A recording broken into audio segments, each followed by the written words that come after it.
आज मी मक्यापासून एक चविष्ट असं खायला टाईमपास म्हणून करणार आहे।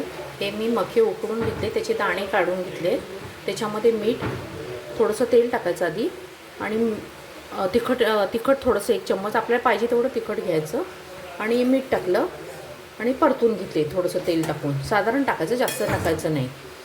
त्याच्यानंतर मी 2 चम्मच शेजवान चटणी टाकली। त्याच्यासाठी लागणारा कांदा, टॅमॅटो आणि कोथिंबीर टाकायची आहे। थोडा याच्यात बटर ॲड करायचा 1 चम्मच। याच्यामध्ये मी कांदा टाकला आहे, त्याच्यानंतर टॅमॅटो टाकायचा आहे आणि कोथिंबीर टाकायची आहे